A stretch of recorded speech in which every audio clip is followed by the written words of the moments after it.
मंदाकिनी को 4-5 लोग घेर कर खड़े थे। वे सभी दिखने में किसी गुंडे की तरह लग रहे थे। उनमें से एक के हाथ में एक पिस्तौल थी।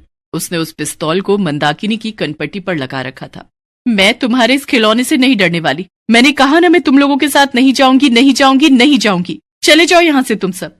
मंदाकिनी की बात को सुनकर गुंडे से दिखने वाले उस शख्स ने उसका हाथ पकड़कर अपनी ओर खींचा और उससे कहा, देख मंदाकिनी, सीधे सीधे हमारे साथ हमारी दुनिया में चल, नहीं तो खींच कर ले जाऊंगा, समझी क्या? अब तो मुझे उस दुनिया में कभी नहीं ले जा सकता। यही मेरी दुनिया है, मैं यहीं रहूंगी अपने परिवार के बीच। क्या कहा? अपने परिवार के बीच? का कोई परिवार नहीं होता, समझी? सुबह किसी और को खुश करना तो दोपहर को किसी और को, और रात को फिर किसी और के बिस्तर की शोभा बढ़ाना होता है उसे। खामोश, खामोश हो जा और खबरदार जो तूने मुझे कहा। अब वाली नहीं कहूं तो फिर क्या कहूं, हैं? ये कहकर उन गुंडों ने मंदाकिनी को पकड़ लिया और उसे खींचते हुए बाहर ले जाने लगे। तभी दरवाजे पर खड़ी वंदना देवी उन गुंडों के सामने आ गई। कौन हो तुम लोग, और इस तरह इतनी रात को मेरे घर में कैसे घुस आए? और ये मेरी बहू को कहाँ ले जा रहे हो तुम लोग? आपकी बहू, और समाज ने की जगह कहीं और फिक्स कर रखी है। पता है ना कहाँ होती है की जगह? उन लोगों की बातों को सुनकर वंदना देवी को शौक सा लगा। उसे कुछ समझ नहीं आ रहा था कि वो उन लोगों की बातों का क्या जवाब दे। उसने अपनी बहू की ओर देखा और आंखों ही आंखों में उससे सवाल पूछा तो मंदाकिनी ने अपना सिर झुका लिया। बहू, ये तुमने अपना सिर क्यों झुका लिया? क्या ये लोग जो कह रहे हैं वो सच है? हाँ माँ जी, ये सच बोल रहे हैं। वंदना देवी की हालत काटो तो खून नहीं वाली हो गई थी। उसके हाथ पैर कांप रहे थे और उसके सामने कुछ महीने पहले का सारा मंजर घूम रहा था। उस दिन वंदना देवी की खुशी का ठिकाना नहीं था। अपनी नई नवेली बहू मंदाकिनी को देखकर वो फूले नहीं समा रही थी। उसका इकलौता बेटा अभय जब मंदाकिनी को लेकर घर में दाखिल होने लगा तो, अरे रुक रुक रुक, ये क्या कर रहा है? बहू पहली बार घर आ रही है, इसकी आरती तो उतारने दे। वंदना देवी भागकर थाली में दीपक रखकर ले आई और अपनी बहू की आरती उतारने लगी। मंदाकिनी अपनी सास को ये करते देखकर चुपचाप खड़ी मुस्कुरा रही थी। बहू, अब पहले अपना ये कदम घर में रखो, फिर दूसरा वाला। वंदना देवी ने जैसा कहा मंदाकिनी ने वैसा ही किया। अभय वंदना देवी का इकलौता बेटा है। उसने लव मैरिज की है। अभय शहर में जॉब करता है। वहीं उसकी मुलाकात मंदाकिनी से हुई। दोनों में प्यार हो गया और फिर परिस्थितियां कुछ ऐसी बनी कि अभय को अपनी माँ को बिना बताए शादी करनी पड़ी। अभय ने कुछ दिनों पहले अपनी माँ को अपनी शादी के बारे में बताया तो, क्या कहा? तुमने शादी कर ली? कब? किससे? अरे तू मेरा इकलौता बेटा है, तुझे जरा भी मेरा ख्याल नहीं आया? माँ, आने के बाद मैं इस बारे में बात करूंगा। मैंने गलती तो की है लेकिन कोई चारा नहीं था माँ, मुझे माफ कर दो।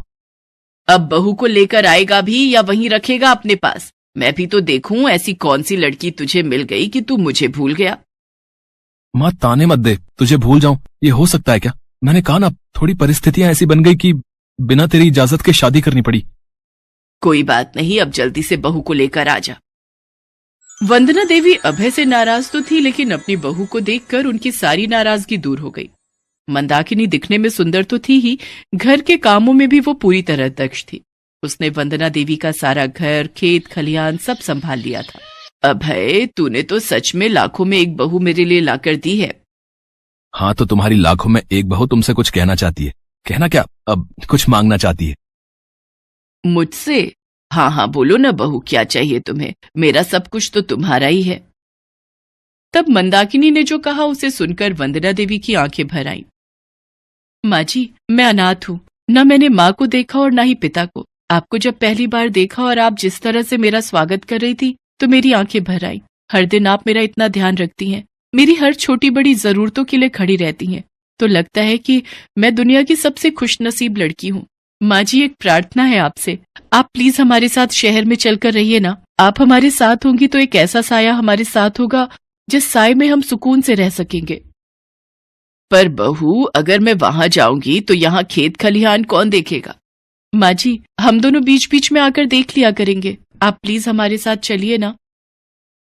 मंदाकिनी की जिद पर वंदना देवी अपने बेटे के पास शहर रहने हुआ। उन्हें आए हुए अभी कुछ ही महीने हुए थे। उस दिन अभय ऑफिस के काम से कुछ दिनों के लिए बैंगलोर गया था। और उसी रात वे गुंडे मंदाकिनी के घर धमक गए थे। वे गुंडे मंदाकिनी को खींचकर ले जा रहे थे और वंदना चुपचाप उन्हें देख रही थी, लेकिन मंदाकिनी अब भी उनका विरोध कर रही थी। नहीं जाऊंगी मैं तुम्हारे साथ, अब यही मेरा घर है, मुझे फिर से उस नरक में मत ले जाओ, मैं नहीं जाऊंगी, वहां कभी नहीं जाऊंगी। मंदाकिनी की मजबूरियां उसे इस गंदी दुनिया में खींच लाई थी। वो इस दुनिया में हर दिन घुट रही थी, लेकिन वो चाहकर भी यहाँ से निकल नहीं सकती थी। एक दिन की बात है, मंदाकिनी सड़क के किनारे रेड लाइट पर खड़ी ग्राहकों का इंतजार कर रही थी। तभी उसने पहली बार अभय को देखा था। क्यों साहब, चलने का है क्या? कहाँ चलना है? अरे साहब, जन्नत ले चलेगी मैं, मस्त मजा देगी। ये कहकर मंदाकिनी ने अभय का हाथ पकड़ लिया। जितनी तेजी से मंदाकिनी ने अभय का हाथ पकड़ा था, उतनी ही तेजी से अभय ने अपना हाथ उससे छुड़ाया और कहा, पागल हो क्या तुम? मुझे कहाँ ले जा रही हो? तुम्हें क्या मैं ऐसा वैसा आदमी दिखता हूँ? आप कोई अलग हो क्या साहब? यहाँ तो हर दिन मुझे एक जैसे ही मर्द दिखते हैं, औरतों के शरीर के भूखे। देखो, ये सब बकवास बातें ना मुझे नहीं सुननी, ठीक है? मुझे घर जाने में देर हो रही है।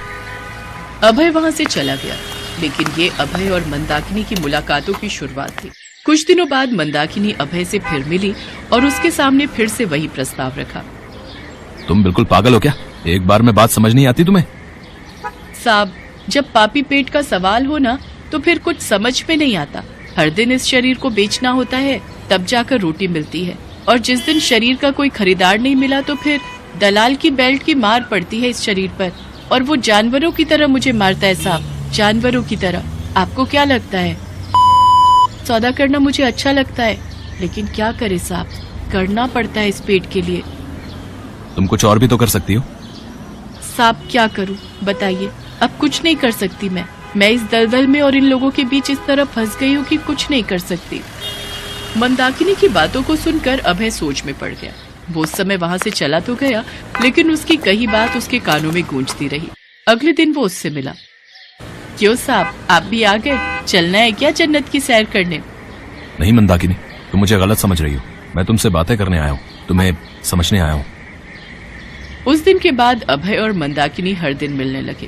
धीरे धीरे अभय के दिल में मंदाकिनी के लिए प्रेम का बीज पड़ गया, और यही हाल मंदाकिनी का भी था। मंदाकिनी अभय से शादी करना चाहती थी, लेकिन अभय अपनी माँ के चलते शादी को टाल रहा था। वो अपनी माँ के सामने शादी करना चाहता था, लेकिन एक दिन मंदाकिनी ने अभय से ऐसा कुछ कहा कि अभय सोच में पड़ गया।